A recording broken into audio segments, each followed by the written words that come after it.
Assalamualaikum warahmatullahi wabarakatuh. Al-Quran menceritakan banyak kisah orang-orang mulia. Salah satunya adalah kisah Nabi Zakaria.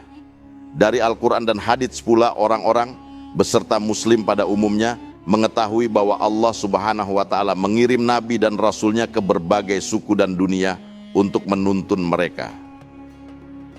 Dalam banyak kasus, masyarakat di mana Nabi atau Rasul itu diturunkan tidak menerima ajaran dan ajakan mulia dari Allah Subhanahu wa ta'ala melalui pesuruhnya tersebut. Sebab memang biasanya Nabi dan Rasul ini diturunkan kepada kaum yang memiliki masalah dalam berakidah. Dalam sejarah awal yang tertulis di kitab suci Al-Quran, kisah Nabi Zakaria termasuk yang patut menjadi teladan bagi siapapun yang mengimani Al-Quran.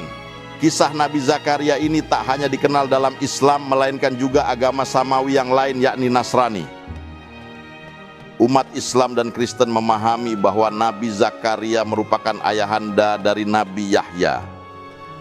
Dalam Islam kita bisa menemukan kisah hidup Nabi Zakaria di dalam surah Maryam, di mana Allah menarasikan detail kehidupan Nabi Zakaria dan keluarganya melalui firman-firman-Nya. Nabi Zakaria diangkat menjadi nabi oleh Allah Subhanahu wa ta'ala di usia yang sudah mulai senja, yaitu 90 tahun. Kisah Nabi Zakaria saat beliau masih kanak-kanak dan belia tak dijelaskan di dalam Al-Quran. Kisah Nabi Zakaria di Al-Quran baru diceritakan saat ia sudah dewasa. Nabi Zakaria adalah salah satu keturunan Nabi Sulaiman. Istrinya pun juga memiliki darah Nabi yang berasal dari keluarga Nabi Harun. Istri Nabi Zakaria adalah Ilyasha binti Faqud bin Qabil. Untuk menghidupi dirinya dan keluarganya, Nabi Zakaria disebut mencari nafkah sehari-hari dengan bekerja sebagai tukang kayu. Selain itu, dia adalah orang yang sangat saleh.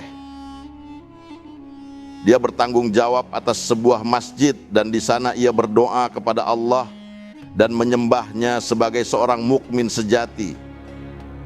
Nabi Zakaria merupakan orang yang sangat rendah hati dan selalu bersyukur kepada Allah. Kisah Nabi Zakaria kontras dengan sebagian besar kehidupan masyarakat Bani Israel pada masa itu. Sebagian besar orang enggan menjadi beribadah kepada Allah dengan taat. Namun Zakaria mengikuti jejak Nabi Musa yang selalu hidup dan beribadah sesuai apa yang Allah Subhanahu wa ta'ala perintahkan kepada manusia. Lazim sekali melihat Zakaria menghabiskan waktu berjam-jam untuk berdoa dan berkhotbah di tempat-tempat ibadah yang ada pada waktu itu. Sayangnya, orang-orang di sekitarnya tidak memiliki keyakinan kuat seperti yang Zakaria miliki. Bukannya menaati Allah dan melakukan hal-hal yang Dia perintahkan kepada mereka, mereka justru mengikuti keinginan dan hawa nafsu mereka sendiri. Oleh karena itu, mereka akan melakukan segala macam perbuatan jahat dan mengambil bagian dalam dosa. Akibatnya mereka menyimpang dari jalan kebenaran yang ditempuh Zakaria. Nabi Zakaria terus-terusan khawatir dengan kondisi yang ada. Ia khawatir tentang apa yang akan terjadi dan ia dengan cemas mencoba membuat orang-orang kembali ke jalan yang lurus dengan berkhotbah kepada mereka. Kisah Nabi Zakaria di jalan dakwah. Seperti yang telah ditulis sebelumnya, Nabi dan Rasul diturunkan untuk meluruskan perilaku masyarakat yang zalim dan tersesat. Nabi Zakaria dikisahkan memiliki tugas untuk meluruskan akhlak dan akidah Bani Israel yang sering mengubah agama yang diajarkan oleh Nabi Musa. Inti dari dakwah Nabi Zakaria adalah menyerukan kepada Bani Israel untuk segera bertobat dan kembali menyembah Allah Subhanahu wa ta'ala sesuai ajaran Nabi Musa. Dalam prosesnya dakwah ini tak selalu berhasil. Oleh karena itu Nabi Zakaria lalu bermunajat kepada Allah Subhanahu wa ta'ala untuk dikaruniai seorang anak laki-laki yang dapat melanjutkan dakwah serta meluruskan perilaku Bani Israel. Ia dan istrinya tak pernah berputus asa dalam berdoa dan memohon kepada Allah Subhanahu wa Ta'ala untuk dianugerahi seorang anak yang dapat meneruskan perjuangannya dalam keimanan. Beliau berdoa dengan penuh kelembutan dan penghayatan. Salah satu isi doa yang dihaturkan Nabi Zakaria berbunyi, "Dan sungguh aku khawatir terhadap kerabatku sepeninggalku, padahal istriku seorang yang mandul. Maka anugerahilah aku seorang anak dari sisimu yang akan mewarisi aku dan mewarisi dari keluarga Yakub. Dan jadikanlah dia ya Tuhanku seorang yang diridhoi." Pinta Nabi Zakaria dalam munajatnya. Doa ini tercantum dalam Al-Quran.